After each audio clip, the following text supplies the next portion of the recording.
Projeções. Por que que as pessoas, ou às vezes até a gente mesmo, né, se pega projetando para o outro sentimentos, afetos ou afetações que são nossas? Quem nunca, né? Se a gente parar para refletir aqui nas nossas atitudes, muitas vezes a gente faz isso, a gente cria uma expectativa. Projeção e expectativa tem diferença? Sim, tem diferença, mas muito das nossas expectativas são projeções dos nossos desejos, são projeções dos nossos afetos, dos nossos sentimentos. E como diria Abraham, né, que era um discípulo queridinho do Freud, todo processo de projeção é um mecanismo de defesa. Às vezes a gente projeta para o outro algo que é desconfortável na gente. Quem nunca atacou um defeito de alguém que a gente tem igual? Quem nunca, às vezes, atacou questões morais, sendo que se a gente olhar para dentro de si, nós temos questões morais muito parecidas ou às vezes até pior ou igual? Quem nunca pensou em algo, né? E às vezes era algo muito cabeludo e atacou esse algo dentro de si, ou mesmo num processo comunicativo, ou às vezes numa interação social, atacando exatamente algo que às vezes é o que te liga, às vezes até numa questão, vamos pensar assim, libidinal, sabe? Quando tem ali uma liga, às vezes a gente ataca, né? Vamos trazer aquela coisa mais freudiana, quando Pedro fala de Paulo, eu sei muito mais de Pedro do que Paulo, na verdade. Então, quando a gente para pensar nessa coisa, né, quando Pedro fala de Paulo, ser muito mais de Pedro do que Paulo, isso tem a ver com processos de projeção como um mecanismo de defesa. E esse mecanismo de defesa, às vezes, ele acontece de uma maneira inconsciente, não está ligado à consciência da pessoa. Ele ataca e às vezes ele não sabe nem por que ele está falando aquilo, mas é um ataque, assim, às vezes você vê que é um ataque muito afetivo, emocional, e esse ataque afetivo emocional, às vezes você vê muito isso nos preconceitos, nas homofobias, você acaba percebendo, às vezes, naquele ciúmes patológico, né, quando o outro acusa muito o outro, quando o outro, né, às vezes a pessoa trai e acusa o outro que trai, ou mesmo quando existe ali um desejo, às vezes até homossexual, né, embutido ali, quando você vê a questão do ciúmes patológico, quando a pessoa projeta tanto, às vezes uma paranoia, às vezes uma construção de uma história libidinal, ataca o outro naquilo, e muitas vezes o desejo da pessoa, o gozo, vamos colocar assim, está justamente na fala do ataque, como se ela de alguma maneira tivesse ali no processo de projeção, realizando libidinalmente tudo aquilo que está atacando no outro. Então, quando a gente pensa nessas questões de projeção, é muito mais fácil, né, jogar para o outro, jogar para o externo, algo que internamente é desconfortável para mim, algo que internamente é desconfortável para o meu psicológico aceitar, sabe aquelas coisas inaceitáveis, às vezes um fetiche, às vezes algo que tá dentro mesmo da nossa construção de consciência, que vem vestido às vezes de um moralismo, que faz com que a gente às vezes ataque o núcleo da construção, por exemplo, de uma fantasia, de um desejo, porque logo, né, quando se cai na consciência, como posso estar desejando beijar um peito, um clitóris alheio, entendeu? E sendo eu heterossexual, como eu posso desejar ver um vídeo de, por exemplo, de um big clit, de um clitóris grande, quase um pênis, e isso gera um gozo. Como posso ter desejos que são ali latentes, e esse desejo latente é justamente onde eu ataco aquela pessoa, uma piranha? Então, olha só, às vezes a gente projeta para fora algo que é inaceitável dentro de si, como um mecanismo de defesa, projeção. Então, o que a gente pode fazer para que a gente identifique na gente, para que a gente identifique no outro e consiga trabalhar essa questão da projeção como mecanismo de defesa, para que esse mecanismo de defesa, na verdade, que ele tem como função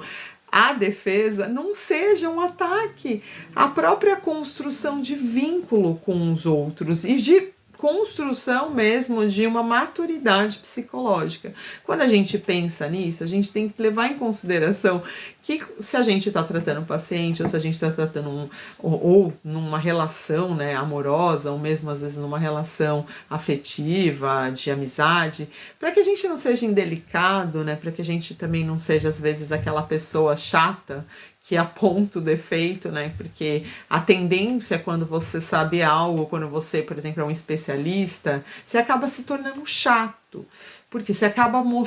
vendo qual é o problema da pessoa e às vezes ou você aponta ou você fica muito num processo defensivo de, às vezes, num processo de interação, você fala assim, ai, putz, essa pessoa tá falando, sei lá, mal do marido, ou tá falando mal da namorada, ou tá falando mal do chefe. E aí você fica lá escutando, só que assim, no fundo, quando você escuta a pessoa falando mal de alguém, você escuta muito mais sabe, essa coisa freudiana, quando Pedro fala de Paulo, você é muito mais de Pedro do que Paulo, no sentido de que às vezes a pessoa está trazendo, né, tudo que você tem muito no coração, você acaba externando, né, acaba saindo, né, quando você esconde as pontas do dedo, falam. Então, quando você, na verdade, está num processo projetivo, ou quando você vê que uma pessoa assim está num processo projetivo, são aquelas pessoas que acabam falando muito de uma coisa, e essa coisa, ela traz como um incômodo real, às vezes, até porque você vê que a pessoa está num processo sintomatológico ali, de desconforto. E aí, o que fazer tanto pra gente, quando a gente se perceber no processo projetivo, porque às vezes existem identificações projetivas, né, gente? E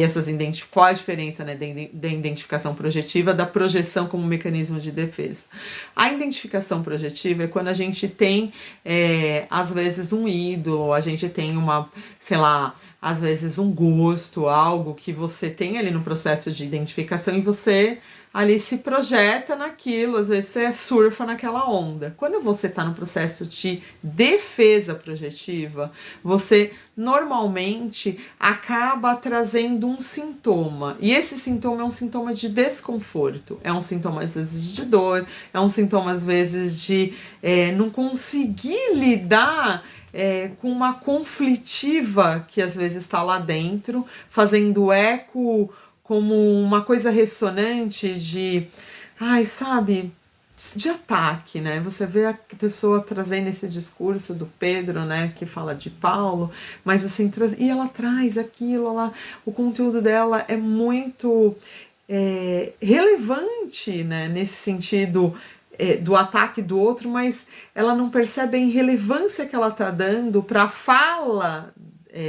quando a gente ataca alguém, quando a gente está num processo utilizando às vezes uma metáfora, uma simbologia para atacar alguém, a gente está ali naquela discursiva, às vezes a gente não se percebe nos afetos que a nossa fala, né? Esses afetos que a nossa fala, ele traz muito essa coisa da angústia, ele traz muito essa coisa que está reprimida, que está ali às vezes recalcada e que precisa de alguma maneira entrar em contato real através do processo terapêutico de enfrentamento. Quando a gente fala assim, lei de enfrentamento, essa lei de enfrentamento, ela nada mais é do que você se confrontar no seu próprio discurso. Quando você se confronta no seu próprio discurso, você começa a se perceber às vezes nessa fala, né? Por que será que eu tô atacando tanto aquele sujeito? E a gente tem que trazer para o nosso paciente isso de uma maneira leve, isso a gente tem que trazer para o nosso paciente de uma maneira descontraída, porque às vezes quando a gente aponta, a gente é aquele dedo, né? É aquele dedo que tá ali, na verdade, às vezes a gente tá num processo de desconstrução do sentimento que tá aparecendo como negativo pra gente na análise, mas que no fundo, não é tão negativo do ponto de vista do desejo desse sujeito. Porque às vezes esse desejo desse sujeito tá marcado justamente nesse elo de gozo, às vezes sádico, de repente estar falando mal, ou de estar trazendo esse conteúdo mais da negatividade, mas aquilo gera um gozo nessa pessoa. Entendeu? Então, assim, quando o gozo é numa área mais tanática, né? E não erotológica da própria construção do desejo. Quando a gente pensa na questão do desejo como erotológico, a gente está buscando aqui um elo libidinal que vai trazer um processo de satisfação na ordem de manutenção da vida, do desejo dessa coisa mais positiva. Mas, às vezes, né, quando a gente tá no lado oposto da moeda, né, que a gente tá vivenciando o lado tanático, às vezes o gozo tá justamente na forma mais vamos colocar assim, uma forma mais negativa e tanática. Você vê aquelas pessoas que têm prazer em reclamar, aquelas pessoas que... E ela não se percebe que ela tem prazer em reclamar. Ela só vai reclamando, vai fazendo aquelas coisas, vai desconstruindo, né? Vai descabelando o macaco. E aí, só que você vai vendo que esse descabelar, no fundo a pessoa vai falando, você vê que existe um gozo ali, você vê que existe um prazer ali, você vê que quando a pessoa às vezes está nesse ataque, olha só, a projeção como mecanismo de defesa, ela está se defendendo o seu próprio inconsciente de repente ter um processo de identificação, olha só, projetiva. E essa identificação projetiva que de início ela não sacou, né, mas que o analista com uma boa escuta, o analista com um refinamento, né, no processo de escuta, ele começa a perceber através dessa fala e dessa construção, e a gente tem que ter essa coisa de deixar esse paciente falar, né, que o processo de associação livre é justamente para dar esse lugar, né, da latrina, né, para que o sujeito esvazie todo, vamos colocar assim, o inconsciente que está ali, na verdade, às vezes num processo logorreico, tentando se limpar. E às vezes essa logorreia que se apresenta inicialmente, trazendo essa coisa mais negativa, tem muito mais a ver, sim, com um conteúdo que às vezes está reprimido, no sentido de recalcado mesmo nesse inconsciente, como as primeiras manifestações de desejo naquela fase polimorfe perversa. Então, que o sujeito estava ali experimentando uma sensação, ele estava ali experimentando a desconstrução, às vezes essa relação objetal que a gente tem com o objeto no final, né, quando você para pensar na questão polimorfe perversa versus as questões de identificação projetiva. E esse sujeito, às vezes, está pirado numa fixação, por exemplo, sádico-anal, por exemplo, um exemplo. E se eu tenho aqui uma fixação sádico-anal, eu tenho uma fixação na região anal, né? E essa fixação na região anal, às vezes, me traz ali um conteúdo que, quando você pensa na questão, vamos colocar assim, da ordem moral, aí você praticamente, você não pode lidar com uma questão que de ordem moral que é inaceitável, entendeu? Vamos colocar assim, como sendo inaceitável. Hoje, tudo bem que a gente sabe que a gente tem uma liberdade, mas assim, essa liberdade, seja de expressão, seja dessa coisa da liberação sexual, mas inconscientemente, às vezes a gente não é tão liberal assim, entendeu? E por não sermos inconscientemente tão liberais assim, o que acontece? Às vezes a gente briga com o nosso próprio inconsciente, entendeu? E aqui a gente tem que ter uma sacada, porque assim, a relação de objeto, quando ela está na ordem, olha só, na ordem da fantasia de construção, ela não é estruturante que dita para o sujeito que ele tem uma neuroestruturação perversa, mas quando a gente às vezes tem aqui uma neuroestruturação que é da neurose, o que acontece? Esse sujeito, no campo da fantasia, ele foi construído dentro da coisa mais saudável que caminhou para essa neurose, vamos colocar assim, propriamente dita seita, também com objetos polimorfos perversos. E esses objetos polimorfos perversos, eles às vezes, ele pode, com muita frequência, ele aparece nos processos de fantasia, de projeção e coisa e tal, fetiche, coisa e tal. E o cara não é um perverso de estruturação perversa que faz uma relação direta com o objeto onde não há culpa e nem, vamos pensar assim, a própria questão da castração simbólica. Então aqui a gente tem que ter bastante ressalva no sentido de que o sujeito, para ele poder desejar, para ele poder estar dentro de um quadro saudável de construção desse desejo e que essa projeção seja uma projeção saudável,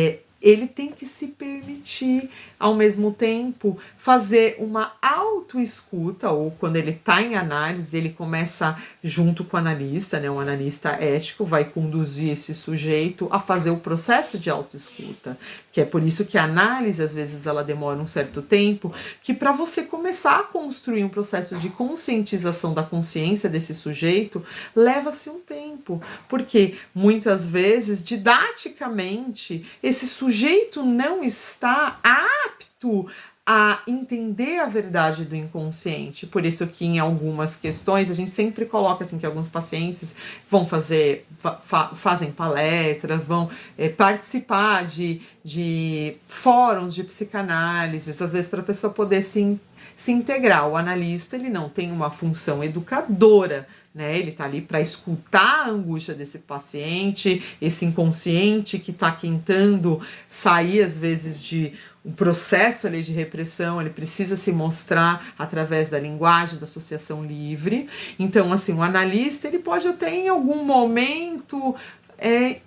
tá ensinando alguma coisa, falando alguma coisa, mas no fundo, a função do analista é fazer uma escuta e conseguir fazer com que esse sujeito faça ele mesmo o caminho de autoescuta das suas questões inconscientes versus o sintoma que levou ele ao consultório e que de alguma maneira trouxe algum tipo de agravo ou trouxe algum tipo de prejuízo ou mesmo um sintoma que não era um sintoma confortável, que é o que levou ele a buscar um tratamento. Então, quando a gente leva em consideração todo esse processo, né, quando a gente pensa aqui na questão da projeção como base, é importante que a gente considere, sim, que o nosso paciente ele tem que estar preparado e a gente tem que ser um instrumento facilitador para que ele possa escutar esse inconsciente e que ao mesmo tempo a gente seja uma pessoa acolhedora a ponto de mostrar com gentileza para ele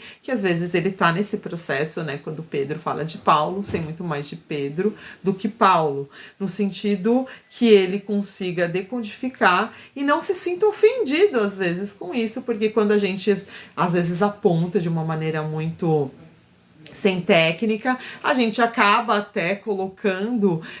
a análise em risco, porque esse sujeito pode se sentir ofendido, esse sujeito pode se sentir totalmente desamparado, e às vezes ele pode achar que não faz sentido nenhum. A gente tá falando assim, eu vim aqui para falar mal do Pedro e você tá falando que de mim, que sou Paulo, você tá falando de mim, eu tô falando do Pedro, você tá falando de Paulo. Então assim, a gente tem que tomar um certo cuidado. Quando a gente vai trabalhar com projeção como mecanismo de defesa que traz sintoma, é uma coisa. Quando a gente trabalha com identificação projetiva, é outra. Óbvio que às vezes a gente tem um paciente aqui que está num processo, né, de defesa projetiva, mas ele tem no plano de fundo uma identificação projetiva com o desejo que ele ataca.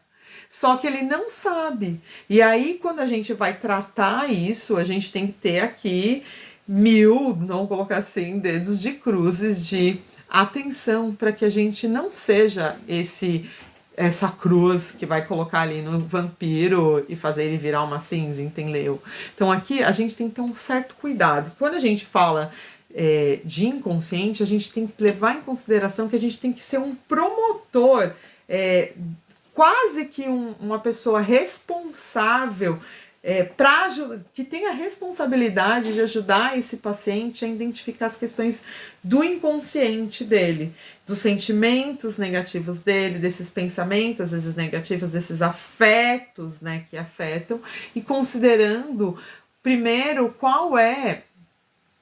a construção psicológica de base desse sujeito, para saber se ele consegue, dentro desse processo, se perceber na fala dele, né? E ao mesmo tempo não agredi-lo, no sentido de que às vezes a gente coloca um processo interpretativo e o processo interpretativo às vezes é muito mais agressivo do que a própria construção que o sujeito está dando de ataque contra suas identificações projetivas. Então aqui o primeiro passo é acolha esse paciente, e depois eu vou colocar um bonequinho aí, gente, tá? Com todos, falando todos os passo a passo, mas aqui para a gente poder explanar esse processo reflexivo primeiro, faça uma escuta, identifique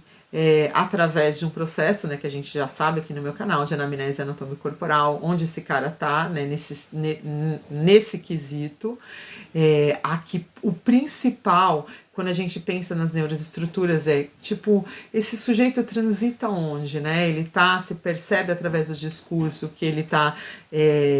situado numa, vamos colocar assim, né, numa neuroestrutura mais neurótica. Se ele está situado numa neuroestrutura mais neurótica, a gente sabe que a gente vai lidar com questões de castração simbólica. E essas castrações simbólicas, elas vão ser, sim, um alicerce para que a gente possa construir e desconstruir questões que reprime esse sujeito e traz ele ali como um aflito, né, um ser aflito,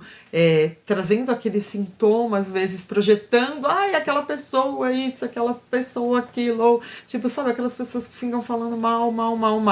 e no fundo ela não se percebeu ainda que às vezes ela tá ali falando algo ou aspectos que ela não conseguiu trabalhar em si. Sabe aquelas pessoas que às vezes defamam o outro e no fundo aquela defamação tá falando muito mais dela, tá falando muito mais dos medos dela, tá falando muito mais das inseguranças dela, dos símbolos patológicos dela, do que a própria, às vezes, a pessoa ou com quem ela tá defamando, ou mesmo tá sendo um hater. Pode ser, entendeu? Então aqui a gente tem que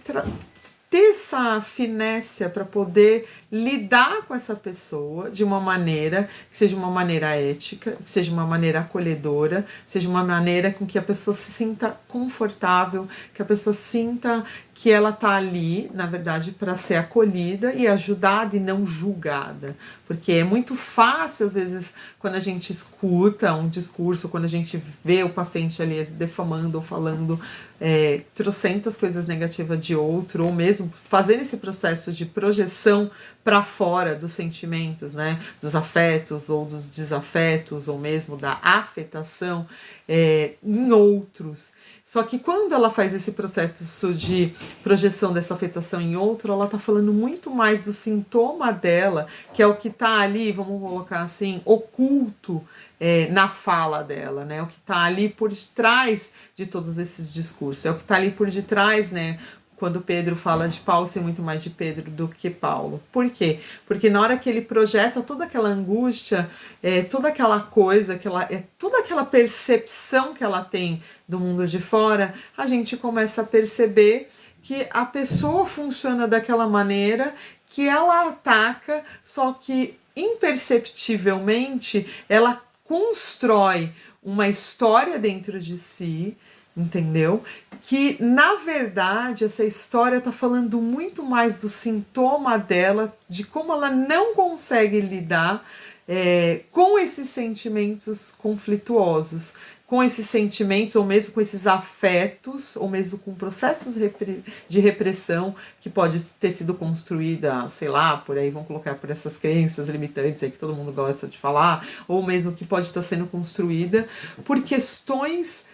de ordem moral, religiosa e coisa e tal. Não importa, mas que importa, na verdade, né? Óbvio, isso faz eco com a história do paciente. Mas o que importa, na verdade, é o que ela está trazendo de angústia e a carga emocional, afetiva que ela coloca ali naquela fala. Quando a gente percebe essa carga afetiva, quando a gente consegue perceber toda essa coisa que às vezes ela está no processo logorreico, quase que vomitando essa angústia ou mesmo dentro desse ataque projetivo outro, isso mostra pra gente onde ela está construída e onde ela não consegue estar confortável. Justamente é por isso que ela traz, né, às vezes essa coisa de externalizar essa coisa da angústia, né? Porque quando a gente, por exemplo, está no processo de uma certa maturidade psicológica, as pessoas podem te defamar, falar o que quiser de você. Agora, se isso, né, não casa com a sua verdade, você não vai entrar numa pira. E se, na verdade, isso casa com a sua verdade, você simplesmente, num processo de maturidade, você vai falar assim, a pessoa tá falando de mim, e aí? Entendeu? E no fundo, se você não tá muito bem trabalhado, esse falar de você, ou falar por detrás de você, na verdade, traz para história, né, quando você vai lá externalizar, muito mais uma coisa que você não conseguiu trabalhar dentro de si, muito mais uma coisa que você não conseguiu elaborar emocionalmente, afetivamente. Lógico que nem todo mundo tem sangue de barata, óbvio, tem coisas que agride, tem coisas que ofende, tem coisas que acaba entrando num processo mais laboral, mental, de autocobrança, que tem muito mais a ver com o que o Abraham coloca, né? Que a projeção, na verdade, é uma questão de um mecanismo de defesa do ego. E quanto mais ele está no processo defensivo, mais ele vai ficar num processo projetivo de contra-ataque ou de reatividade. E quando a gente entende isso, a gente vai trabalhar o padrão, né, de construção desse ego, que quando a gente pensa aqui nas instâncias psíquicas, ego, né, o ego, o id, o ego e o superego, eles são estruturantes, e dependendo de como você foi estruturado dentro das suas neuroestruturas, você vai ter um tipo de resposta, e dependendo do seu tipo de resposta, também a gente consegue perceber a sua neuroestrutura, e com isso existe um plano de cuidado, e com isso existe um plano de ação específico para cada neuroestrutura. Aí você pensa também aqui vestido com as coraças, né, com os traços, que para mim primeiro vem a neuroestrutura. As coraças, na verdade, assim, é a demonstração praticamente de uma anatomia psicológica, que ela pode ser pensada como você, por exemplo, você olha um corpo lá, o ectomorfo, endomorfo, mesomorfo, e aí em cima daquilo você faz um trabalho bonito ali pro físico daquela pessoa, porque você já entendeu como que aquele corpo ele tá estruturado e funciona.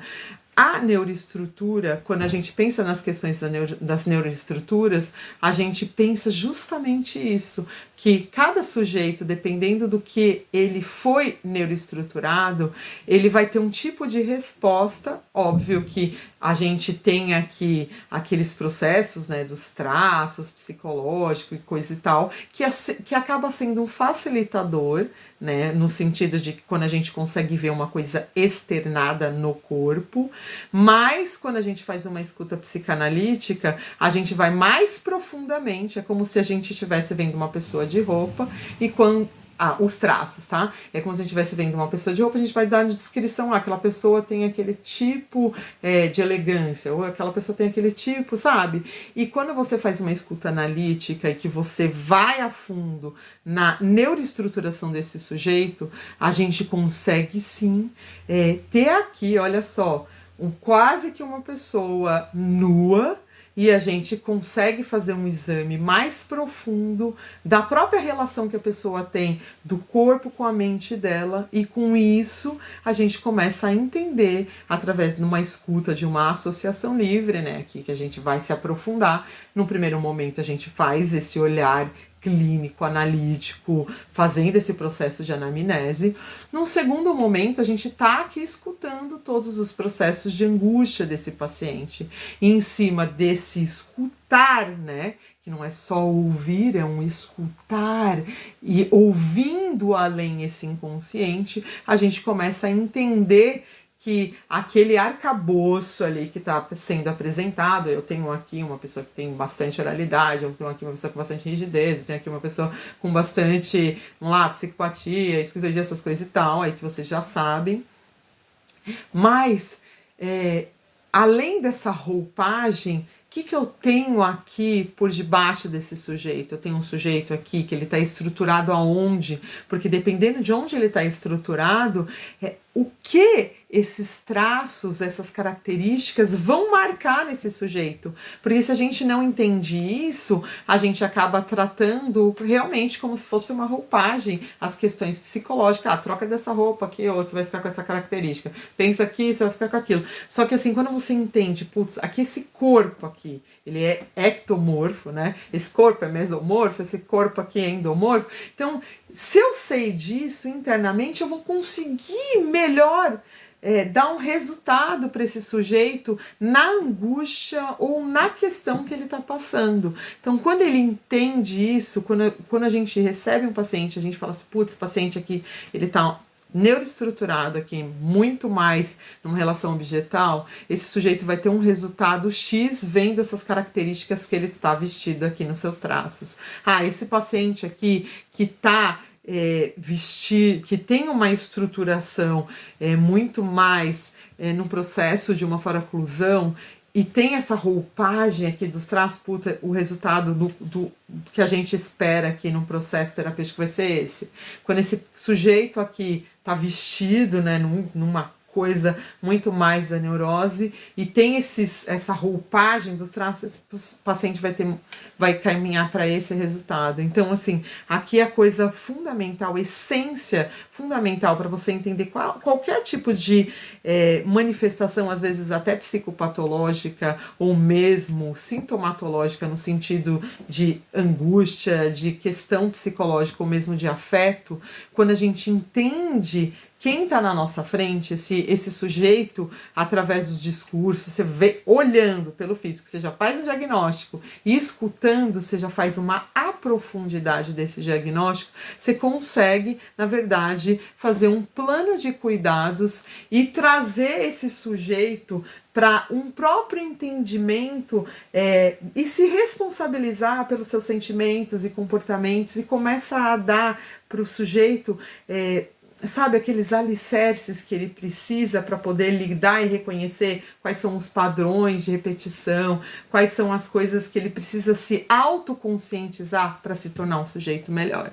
Bem, é o que eu tenho para vocês aí, gente. Se fez sentido, não esquece de deixar um like, se inscrevam, gente. Bem, é isso aí.